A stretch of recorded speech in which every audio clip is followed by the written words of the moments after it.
മകൻ E D summons ലഭിച്ചതുമായി ബന്ധപ്പെട്ട് CPIM general secretary MA baby നടത്തിയ പ്രതികരണത്തിൽ മുഖ്യമന്ത്രി പിണറായി വിജയൻ അതൃപ്തി.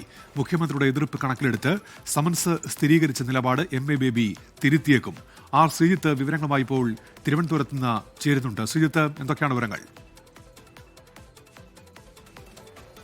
ഉന്മേഷ്, ആദ്യമായി CPIM ജനറൽ സെക്രട്ടറി MA ബേബിയാണ് മുഖ്യമന്ത്രിയുടെ മകൻ വിവേക് കിരണിന് EDയുടെ നോട്ടീസ് ലഭിച്ച കാര്യം സ്ഥിരീകരിക്കുന്നത്. സംസ്ഥാനത്തെ CPIM മുതിർന്ന നേതാക്കൾ ആരും ഈ വിഷയത്തിൽ പ്രതികരണം പോലും നൽകാൻ തയ്യാറാകാതിരിക്കുമ്പോഴാണ് CPIM ജനറൽ സെക്രട്ടറിയായ MA ബേബി ഇന്നലെ 24 അടക്കമുള്ള മാധ്യമങ്ങൾക്ക് നൽകിയ പ്രതികരണത്തിൽ EDയുടെ സമൻസ് ലഭിച്ചിരുന്നു, എന്നാൽ അസംബന്ധമെന്ന് കരുതി അവർ പിന്നീട് അത് പിൻവലിച്ചു എന്ന പ്രതികരണം നടത്തിയത്. അപ്പോൾ EDയുടെ സമൻസ് ലഭിച്ചോ ഇല്ലയോ എന്ന കാര്യത്തിൽ ഒരു സ്ഥിരീകരണം പോലും നൽകാതെ മുഖ്യമന്ത്രിയും കുടുംബവും ഒപ്പം തന്നെ CPIM സംസ്ഥാന നേതൃത്വം നിൽക്കുമ്പോഴാണ് MA ബേബി ഈ സമൻസ് ലഭിച്ചു എന്ന കാര്യം സ്ഥിരീകരിക്കുന്നത്.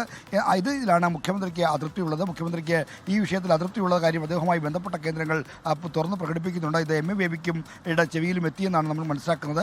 ചെന്നൈയിൽ നിന്ന് ഡൽഹിയിലേക്ക് ഇപ്പോൾ അദ്ദേഹം യാത്രയിലാണ്. ഡൽഹിയിൽ എത്തിയ ശേഷം ഇപ്പോൾ ഇന്നലെ നടത്തിയ പരാമർശം പിൻവലിക്കാനുള്ള സാധ്യതയുണ്ടെന്നാണ് നമുക്കിപ്പോൾ ലഭിക്കുന്ന വിവരം. എന്തായാലും മുഖ്യമന്ത്രിക്ക് ഈ പ്രതികരണത്തിൽ ഈ സമൻസ് ലഭിച്ച കാര്യം സ്ഥിരീകരിക്കുന്ന പ്രതികരണം നടത്തിയതിൽ കടുത്ത എതിർപ്പുണ്ടെന്നാണ് മനസ്സിലാക്കുന്നത്.